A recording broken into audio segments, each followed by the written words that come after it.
This is the Eddy Network podcast, and I'm your host, Ed Breniger. Welcome.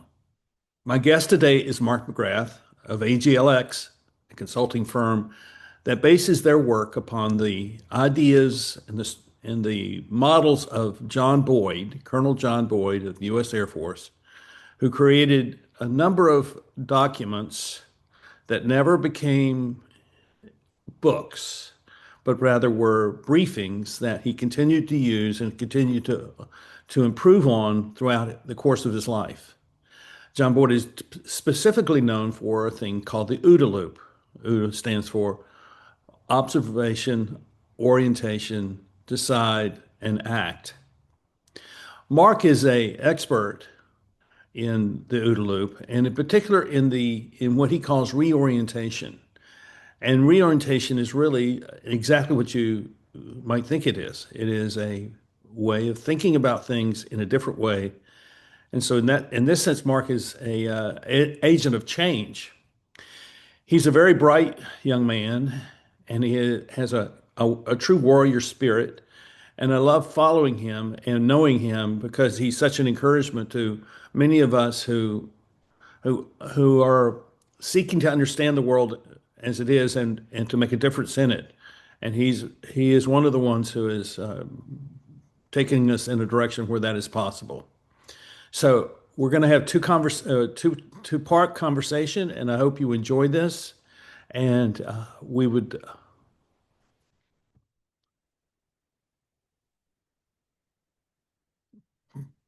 it's an interesting time we're living in, There's no doubt.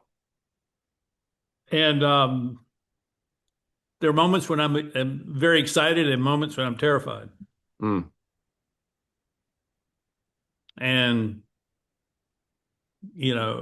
but it's certainly a time where the insights of people like John Boyd and Marshall McLuhan and others truly matter yeah.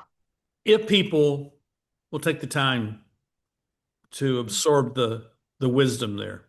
hmm So, And most won't. So that's the advantage if you're paying attention. I saw on Substack today, someone was reposting a Warren Buffett quote. It said, "The secret of life is weak competition." And when you think of weak competition, especially if you're studying John Boyd, you're studying Marshall McLuhan, you're studying F.A. Hayek, you're studying Pierre Teilhard de Chardin, you're studying Sun Tzu, and not only studying them, but fusing them together to apply them, which is what I teach and what Ponch teaches and what we try to do at AGLX for our clients. But with you've seen lately how the whirl of reorientation has really evolved, and um, I think one of the things that I always try to do is say, what would John Boyd want me to be doing? He would not want me to create a stone monument to him that's ossified. He would want a living, breathing, actionable theory built on his theories and snowmobiled or fused with other theories. And McLuhan is my number two for that for sure. I was just in a funny, as we're recording this today, is the 11th of June. And Brett McKay at Dying Breed, who also is the founder and writer at Art of Manliness, mhm. published an article on Marshall McLuhan the same day that I did. And I thought, well, okay, this is weird because it's not coordinated. Although I had written about him and his wife Kate and their articles on John Boyd, which I highly recommend as the baseline. If nobody knows anything about John Boyd, they're a really good place to start, in addition to some of the work that we've done. But his article, The Tao of Boyd, and John Boyd's roll call are phenomenal. And anyway, I see in the feed, he writes a thing about media theory, and he's got Marshall McLuhan in it. And I had literally just, published. I had it. I finished it last night, and I had it timed out to go, I think, at like 6:38 this morning, and his went out at 6:01. And I go, that's weird. We're both writing about Marshall McLuhan, and I really think that guys that are dialed in and tuned in are starting to see things unfold, as I'm sure you are, that Marshall McLuhan certainly makes a lot of sense. And one of my big drivers for me personally is my thesis that Boyd plus McLuhan is a powerful cognitive operating system, and vice versa. McLuhan plus Boyd is a powerful cognitive operating system. And when I'm advising clients, and particularly in the communications world or the public relations world, and I find that they only know these things at surface level. They only know Boyd for OODA loop and the sort of the reduced tactical, he was a fighter pilot trope, or McLuhan as the media. Oh yeah, he's the guy that said the medium is the message. He's the guy, and that's all they know. They've left a vast arsenal of cognitive weaponry on the table. And it goes back to Buffett's quote: the secret of life is weak competition. Anybody that figures this stuff out and gets it is going to be very successful. And that's what I thrive and enjoy teaching people. So let me say a provocative quote. This is me saying this, that that Boyd and, well, let's just say reorientation now has become kinetic. It's no longer a a topic for study and discussion. It's actually a topic of action. Yeah. And something, if you're not aware of it, you're going to get lost. So let me ask you a question.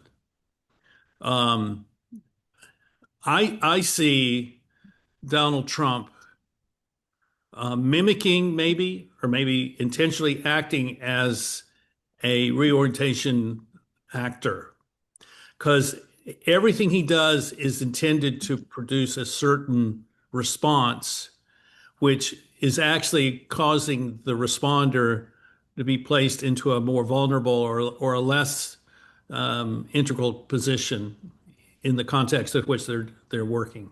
I'm curious as to how you see what happens through him and in the way he deals with people in the public sphere. So with the full disclosure that I'm independent with a small I'm accused of being conservative by my liberal friends and being accused of being a liberal by my conservative friends. So I think that I must be doing something right. Thank you.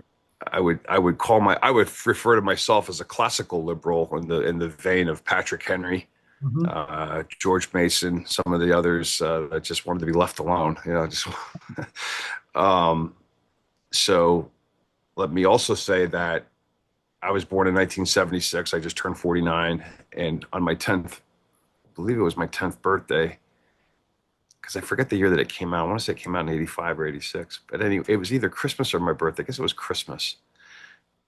I got The Art of the Deal uh, I think I was in fifth grade. Somebody gave me the book, The Art of the Deal. Huh. And I've been following Donald Trump, I would say, virtually my entire life, as a, I guess a person of interest. Of course, I loved The Apprentice when I was, an officer in the Marine Corps. Um, and both my parents were born in New York City, and my dad's from Queens, where Donald Trump is from. So, it's always been really interesting to see, and the fact that he's the president of the United States again, something I never thought would be possible, even though, of course, as you know, over the many years, that was always talked about. What I'll say about Donald Trump will echo what James Fallows wrote in the Atlantic, and I believe it was in 2015, and this was leading up to the 2016 election, that Donald Trump understands OODA. And when I say that Donald Trump understands OODA, it's he understands it authentically in the form of OODA loop sketch, not the linear tactical OODA. Mhm. And Fallows, who wrote the book National Defense, that was the authority on the reformers like Boyd and Chuck Spinney and those guys in the late 70s, early 80s. And Boyd's mentioned in his book National Defense. I don't know that Fallows could be accused of being a Donald Trump supporter or a Donald Trump person. And I think that he accurately wrote that Donald Trump does understand the OODA loop sketch. And I've yet to be dissuaded that Donald Trump does not. And again, people can form their own opinions. And like anything else, I think things just get reduced to politics. And I think that's where a lot of these messages are missed. But echoing your point, it is a war of orientation. And people say, if you could meet the president, what would you ask him? I'd want to know, have you ever had formal training or formal advisory on John Boyd and OODA Loop sketch because Fallows noticed it. Now Fallows noticed this 10 years ago. This was 2015. It's 10 years ago. And if you go back and you watch the debates leading up to Trump's nomination in 2016, it's almost textbook OODA Loop sketch. I mean, you could teach classes on it. I also think that Trump, again, wittingly or unwittingly, he certainly understands that the medium is the message. Because if you recall, in those days, he was using Twitter. You know, he was using tweets. He understood the narrative power of Twitter. I don't know that he still has that because he's on. I've never even opened an account on Truth Social or Blue Sky. I have no interest in either. So I don't know. I know he gets retweeted on Twitter and he's no longer banned on Twitter. I don't know why he's not on Twitter, quite honest, or not Twitter. We call it X now. I don't know why he's not on there. And I don't know why other people would leave over political reasons, you know, because it is the medium is the message. So I do think that the argument could be made academically that, yeah, Donald Trump does understand OODA Loop sketch in the vein of authentic Boyd, and also, too, that the medium is the message. And I think that it's a long way of answering your point that this is an orientation war, and that fifth generation warfare, which we talk a lot about, it takes place in one's cognitive apparatus, not in the battlefields. I mean, this is the way I look at it. Trump is a genius at understanding the inner motivation of people. Mm. And I would say that the core of that is that most people do not know who they are. And so they're constantly in a crisis of insecurity because they're not critical thinkers. They're not individual thinkers. They're reflectors of the influence that comes to them through the media. Mm-hmm. Here's McLuhan coming at us, and therefore, it really is a waste of time to have conversations with them. And I think that's what he's come to, is that he's not using X to engage in conversation. He's using his executive orders to create an environment of an alternative environment which forces people to respond to his executive orders, which is a bigger deal. I mean, that's what if that's what you would want your political leader to be able to do if he's in an antagonistic or a very compromised environment. So, there were two things to unpack there. I'm gonna just make a note so I don't forget and I stay on point. The first thing that you were saying was about, people basically orienting to things, not of their own cognition, maybe by external influences or in a network tribal way. And that's what John Robb talks a lot about in Global Guerrillas in his book Brave New War, is network tribalism. There's also network corporatism. Yeah. That people are more loyal to the tribe and team than they are to truth, and that becomes very difficult to navigate. If you saw our article the other day, I wrote about disinformation. Mm-hmm. The answer to lies is not truth. The answer to lies is reorientation, because facts won't matter. If somebody's committed to those things, facts don't matter anyway. And it so goes back to your broader point, is that this is a war for meaning, Mm-hmm. a war for orientation, because fifth generation takes place in the mind, fifth generation warfare. The other thing that you said about executive orders is really interesting, because I agree with you that they are a way, they are a catalyst, they become a rallying cry. But as was pointed out to me by a former member of parliament, Jacob Rees-Mogg, I don't know if you're familiar with him. He was a member of parliament. His father was, I think, a famous hedge fund guy. Wrote an interesting book about libertarianism with a small L. He's a Roman Catholic member of parliament from Somerset in the UK, the member of the Conservative Party. And a couple months ago, I was on a live. He did a live cast on Substack, and he answered my question. And I asked him, from what was going on in the UK with the decline of the Conservative Party and the advance of the Labour Party, and I said, what are the lessons that could be learned in the United States? And the one thing that he said was, again, this is a British former member of parliament. And he was, I forget the rules, there's like the prime minister, but he was like one of the higher ranking guys, they don't call it the president of the Senate, or, like the president of parliament, or like the leader of parliament, whatever it was, whatever his title was. He had a big title. And if you've never heard him speak, I mean, people love or hate him, but his English is just sublime. I love English. I love to hear English people speak English properly, and he does. He's as good as any. But he answered the question thus. He said, in your system in America, executive orders it's just PR. It's because what really has to happen is that Congress has to change things.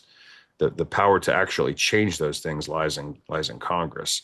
So beyond surface level things, for lasting change, things have to happen in the legislation. And he doesn't see he didn't think that was going to happen anytime soon, and neither do I. I don't think that anything that can be written with an executive order can be as easily undone by an executive order when the next party comes in, just like Biden did when he defeated Trump, and just like Trump did when he defeated Harris. It's just a seesaw game of window dressing. I think that what's deeper, though, I don't necessarily think that those things change. That things that would have to change through the legislative branch. Well, I think it's a form of maneuvering, and yeah, it's a maneuver, and I think it also acknowledges the broader points that we were talking about of Trump understanding OODA loop sketch authentically and understanding that the medium is the message, because from an orientation standpoint, it maybe it affirms his base in one direction, but it also too it calcifies his opposition in the other direction. But neither side understands that nothing's really I don't think anything's really gonna change. It is interesting, and it may be that the fact that nothing changes is why these sort of things become have a greater impact in the moment, because they are forcing some action by certain sections of government. I mean, the actions he took with USAID, and now with sending in the troops into LA. I mean, those are not things that Congress has decided to do. That's what he is, the executive, decide. And so I think that's what. So what's interesting about this lately? I mean, the one thing that everybody's got their opinions, but I think the one thing that comes up is a civics lesson. The military is part of the executive branch. The president is part of the executive branch. So you see a lot of these ads saying, or not ads, but like, I don't know what we call them, like reels and other things, saying that, we swear an oath to the Constitution, not to a man. Well, sure.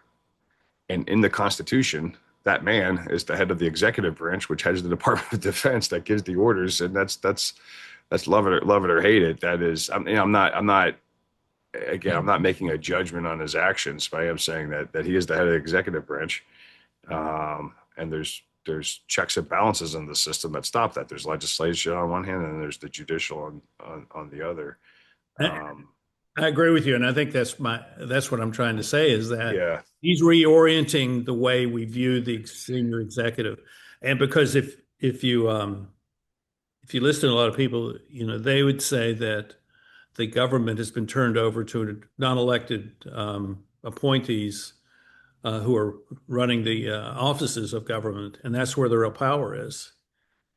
Well, that claim, that goes back to the founding of the republic. If you know your history, that's not new at all. There's nothing new under the sun. And that I quote Harry Truman here. It said, "The only news is the history that you don't know." And I think that you could see that from the very outset of the Republic, and I do believe in the Republic, I do believe that we are a republic and not a democracy I by agree. design, both by design and by constitution. Um, Undue influence, if you will, is not new. And I also said at the beginning, I kind of, I mean, I learned about in graduate school the Anti-Federalists. I had never heard of them. I knew about Patrick Henry, who's reduced like McLuhan and Boyd are reduced. Patrick Henry is reduced to give me liberty or give me death. And if you actually read the writings of Patrick Henry, and the Anti-Federalists or the Pennsylvania Convention that opposed the Constitution, it is interesting to think and posit that they may have had access to time travel and came all these years ahead and told us what was going to happen and went back to warn everybody. Um, I think that those things are worthy of study. And like anything else, they say, well, Patrick Henry was a slave owner. I was like, yeah, but there were no slaves in Pennsylvania. And there was as much opposition to the Constitution in Pennsylvania as there was in Virginia. And it had nothing to do with slavery. Um, I think that I don't know that, but I think what you're talking about, sort of that, I mean, we could say you've heard the term, big pharma. We've heard the term military industrial complex. We hear the term, um, Hollywood or the media or whatever, like the banking, whatever it is. I mean, these things go back to the very beginning. These aren't new. It's just maybe more people are becoming aware of it. And goes back to Harry Truman's quote: "The only news is the history you don't know." I I present this whole thing mainly because this becomes the context in which we actually understand what reorientation means. Yeah, And yeah. how does the individual person, the citizen, see themselves as a person who is going to constantly be reorienting their life in response to what is being presented to them through the media, but also through actions of institutions, government, business, that sort of thing. And Mm, and I think this is what you're about. You want people to, if I can put it this way, have a real sense of their place in the world and understand how the world is not oriented towards complying with that sense of where they are. mm, That what the world wants is for us to comply with their mandates and their orders and their their consumer choices and whatever it may be. They want a compliant nation instead of a nation that knows its mind and it is willing to act in not so much defense of the nation, but to act in to preserve what is in the best interest of the whole, hmm. whatever that may be. Well, on the whole is often I guess, in the eyes of the beholder. Yeah. And this isn't the first time that there's been conflict in our republic about the definition of, what the whole is or what the system is. I mean, I saw a video of Gavin Newsom talking about states' rights. Really? I thought states' rights were bad and racist. Again, this is why 5T I talk about. This is why these tropes and tactics are worth studying, because there's an example. All of a sudden, Gavin Newsom goes from one extreme to the other. Something that was yesterday racist, states' rights is racist. It's affiliated with Jim Crow or whatever. Now it's states' rights because of X, Y, and Z. Fill in the blank. Would, And would there you was the give us a thumbnail sketch of your 5T model? so basically with 5T, what I was trying to do was figure out a way to help people navigate fifth generation warfare, which is the guerrilla information warfare that the guerrilla information war that Marshall McLuhan talked about. And Marshall McLuhan said in 1968 that World War III is a guerrilla information war where there's no division between civilian and military participation. And he didn't predict World War III.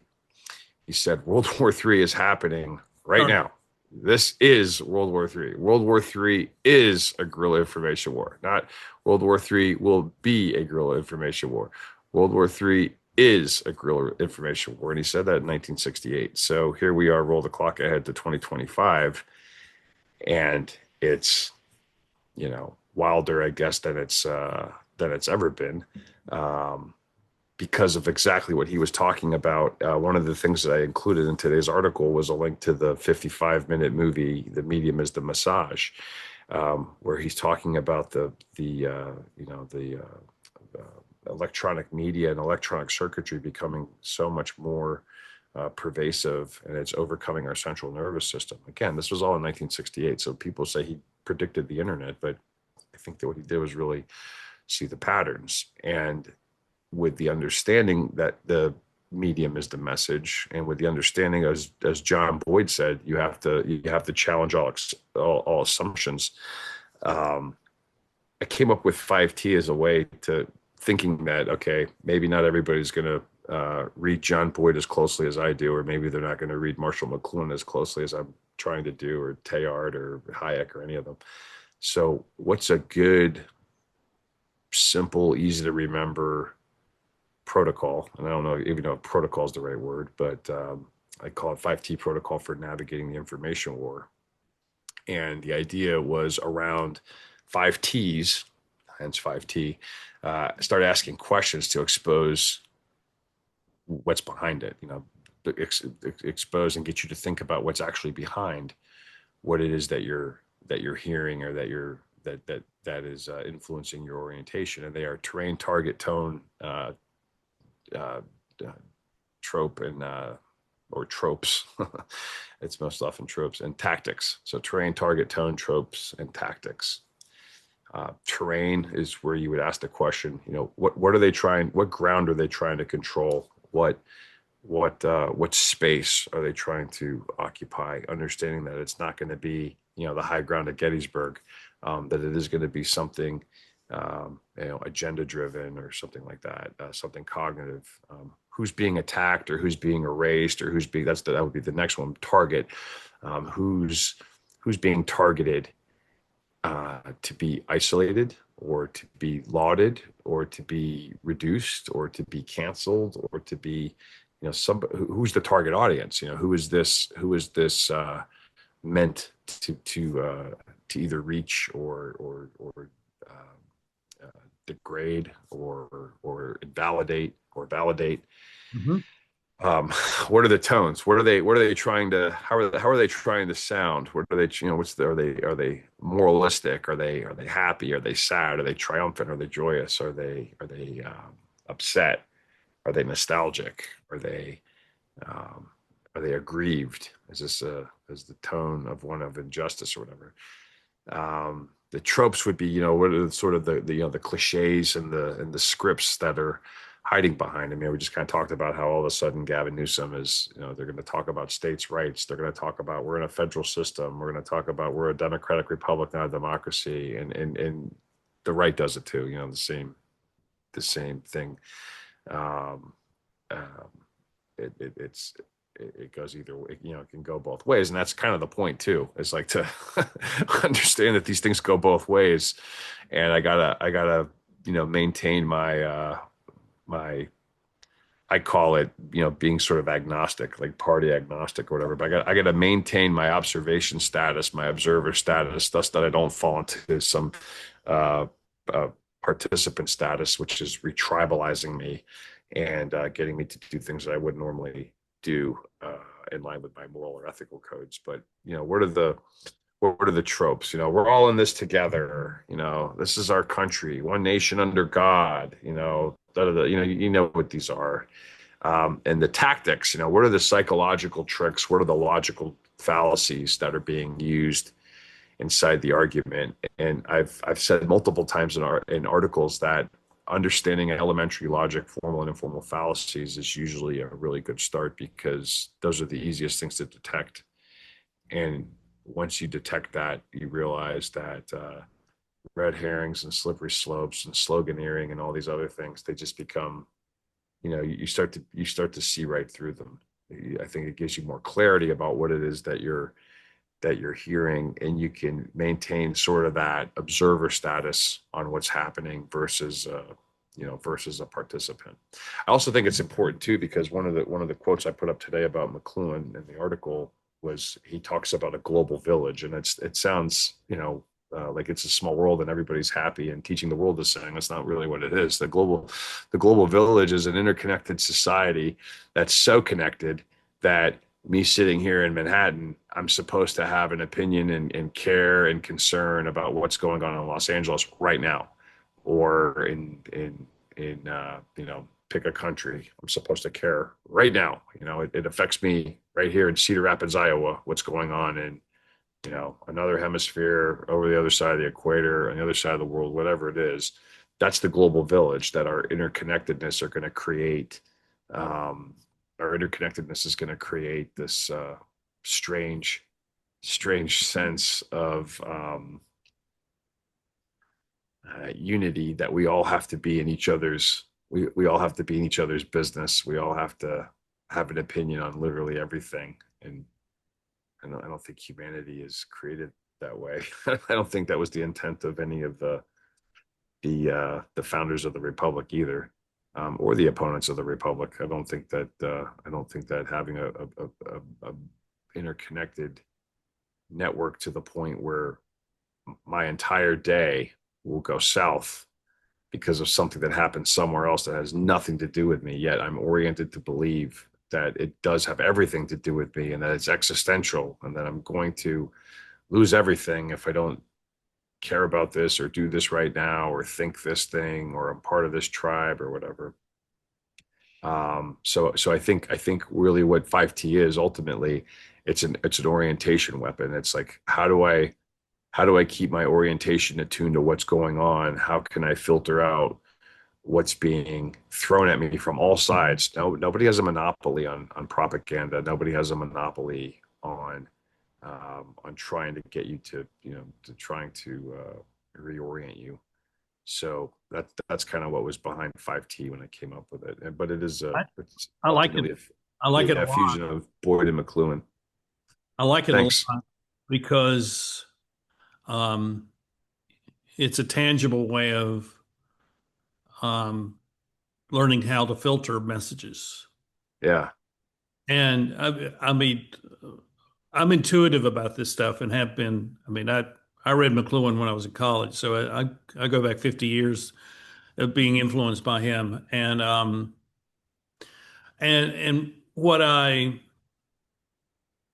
have recognized for a very long time is not so much that there is a grand conspiracy, but that the technology puts us in a position where this is sort of the natural way where we want our messaging to go out to as many people as possible, but we're not thinking about.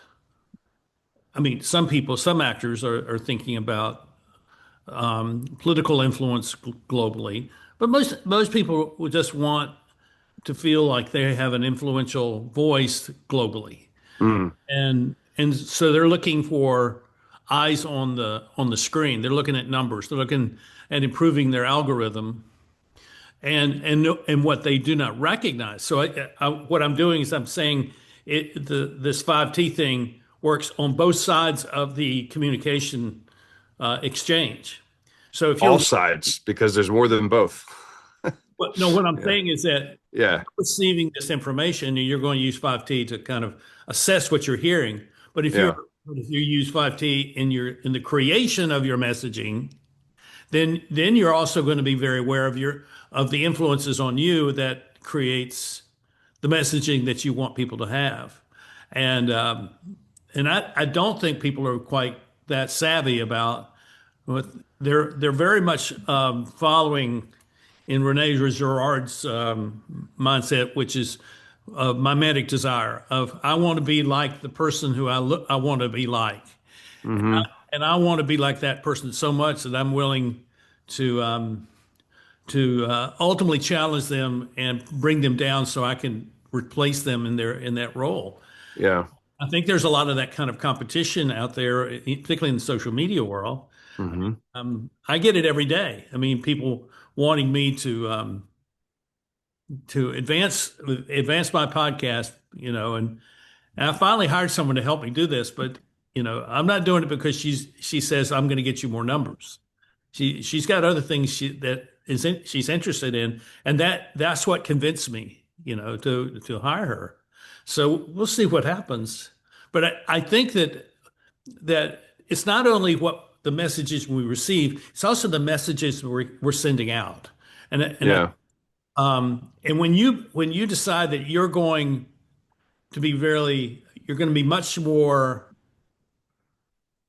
um, I don't know you're going to be much more responsible in how you communicate with the world, then your 5T and Boyd's model and McLuhan's ideas and all these other guys, they become very important in crafting the messaging that you want to communicate to people. Anything can be used against you too. So that's the other reason I think that these things are important to learn and reflect on. And a lot of the stuff hides in plain sight. Anybody can go online right now and Google Edward Bernays and download propaganda. They can Yeah. uh, download crystallizing public opinion. They could download Walter Lippmann, public opinion. They could go watch the documentaries on YouTube about Edward Bernays, and all of this stuff is pervasively around us all the time. And he really was shameless in telling you exactly how he did it, and how he came up with ideas. And if you've ever seen a woman smoke, or if you've ever had bacon and eggs, you can thank Edward Bernays. It's not something that's just natural and organic. And I find that the more it's really interesting at how I got into this stuff. My dad is he's a retired public relations professional. He was a officer in the Army, served 26 years, went to West Point, and then he had a 20-year career in corporate communications. He'd been an infantry officer in the Army and then made the jump to public affairs. And I always joke that I was born into this, because a lot of the work I'm doing lately is around public affairs and communications, and it was not something I expected. It just kind of happened organically. And I've presented to the Public Relations Society of America. I've had articles published in some of their magazines, and it's interesting that I got that way just only because of like my dad. Of course, you're not. I guess you could be born into the public relations business, but I guess I jokingly was. But when I go back and I think about public affairs, and I think about public relations, and I think about advertising, this stuff's all around us, and all the secrets, all the masterpieces, magnum opus of all the founders of this, it's all out there. Whether it's Edward Bernays or Walter Lippmann or David Ogilvy, it's all out there. Nobody looks. Nobody cares. Nobody does the work. Nobody does the research. They're just waiting for someone to tell them what to think or what to do. And I think that that's really dangerous. And I also think that the people that are writing your orientation for you, they know that full well, that you are intellectually lazy, and you're likely not going to do the research, and you're likely not going to do the work. And you're going to use AI as super Google, and you're going to do what you're told. And you're going to also function inside of a trend or a tribe.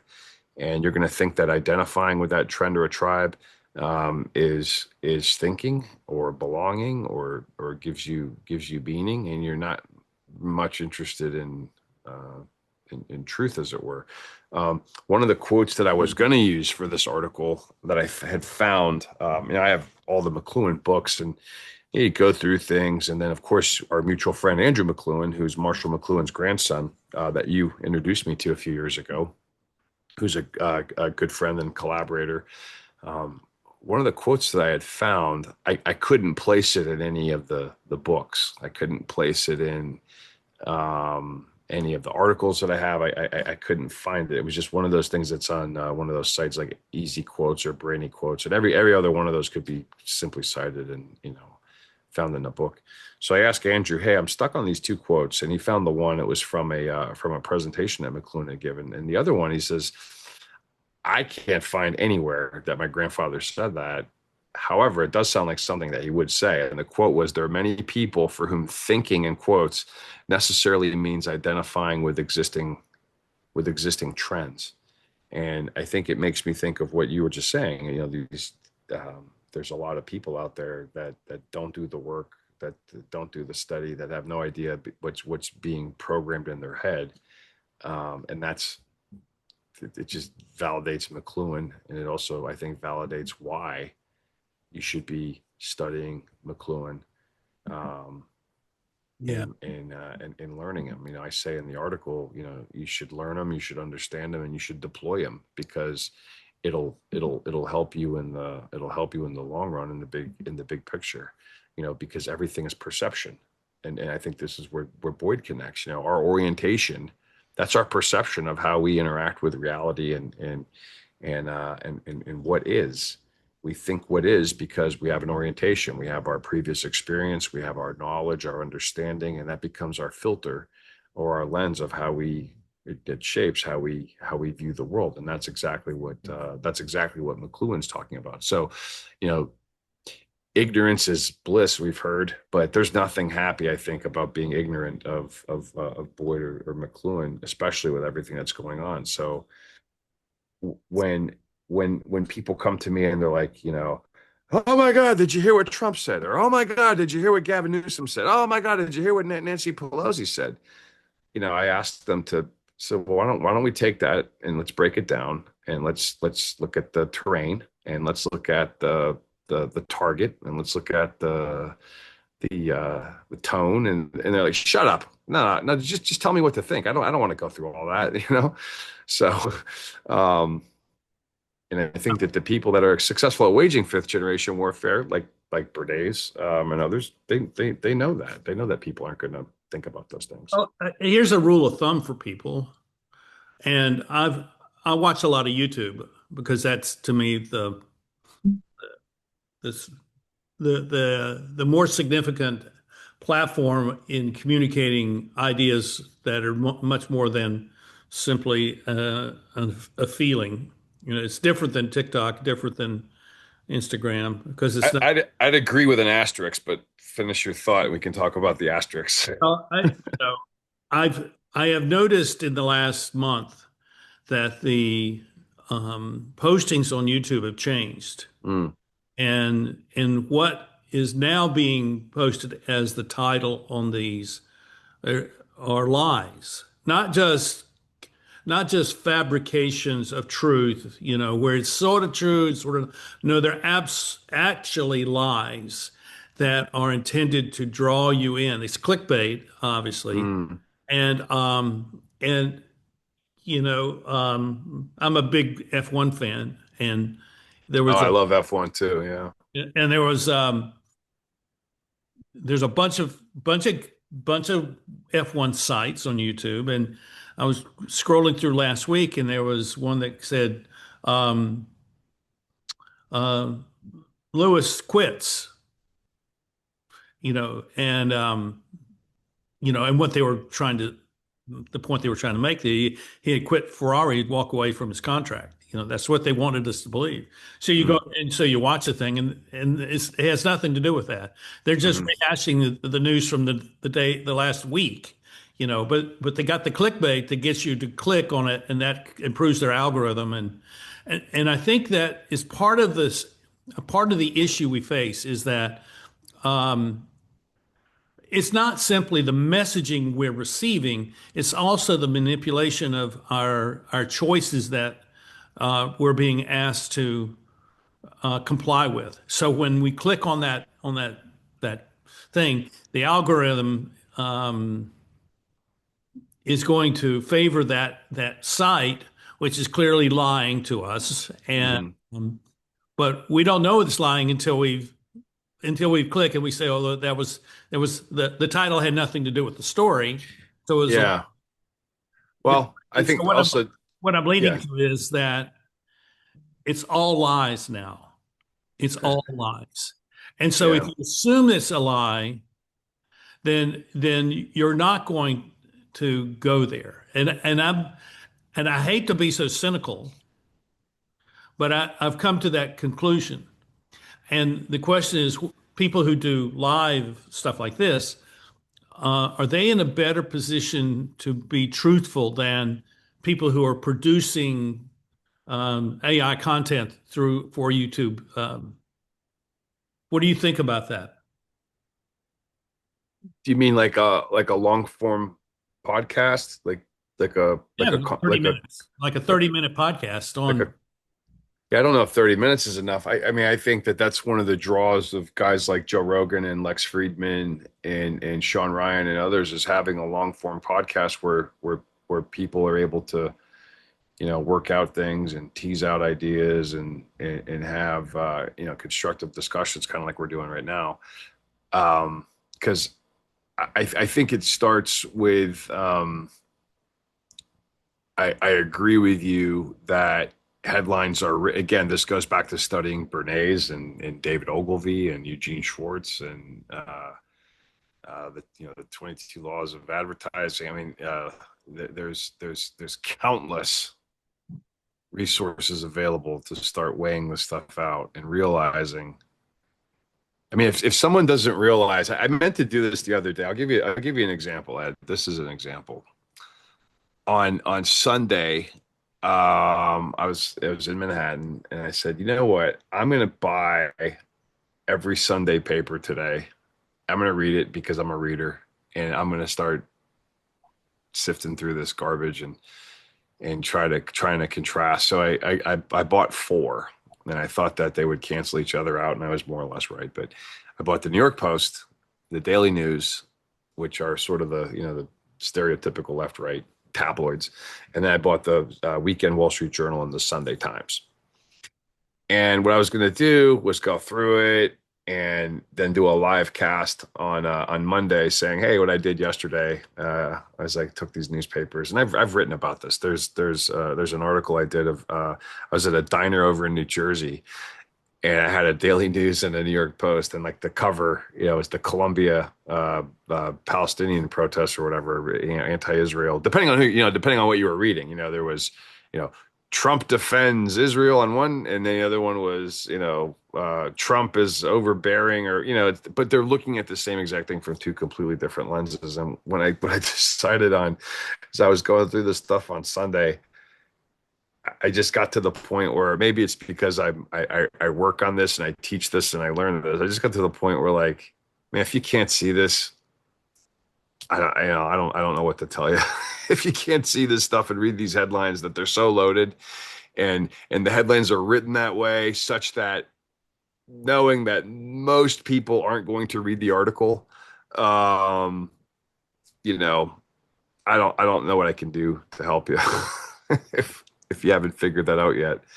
I think that people have to come to their own. I think that's another thing why um, I don't really talk about politics or chop up political articles on the site with 5T, because everybody should be able to apply this themselves and Yeah. see for themselves. And if they can't see for themselves, then they're part of the problem. They're not saying even part of the problem, but they're tribalized to the point where they're not going to be able to come down off the ledge. I'm, Um, I'm, I know this too. I'll just close with this. I mean, everybody's got families where there's people on different sides of the political spectrum or whatever, and it's what I find fascinating when you have people in your family, in your broader family. There's service academy graduates, there's Ivy League graduates, there's PhDs, there's lots of graduate degrees, and you show them facts, they absolutely don't care. It doesn't matter. And that was the point in my disinformation article. Facts aren't going to solve it. Fact checking doesn't do anything. It's reorienting. It's reorientation. That only comes from leadership and I hope you enjoyed our conversation. It's only the beginning. We're only about halfway through, and there'll be another half that'll show up in a couple of days. I hope you will like and hit the subscribe button, both on the YouTube and on the Substack versions, and leave a comment or a question so that we can engage with you in conversation, because that's really what this is all about. So thank you for watching, and we'll see you next time. Bye-bye.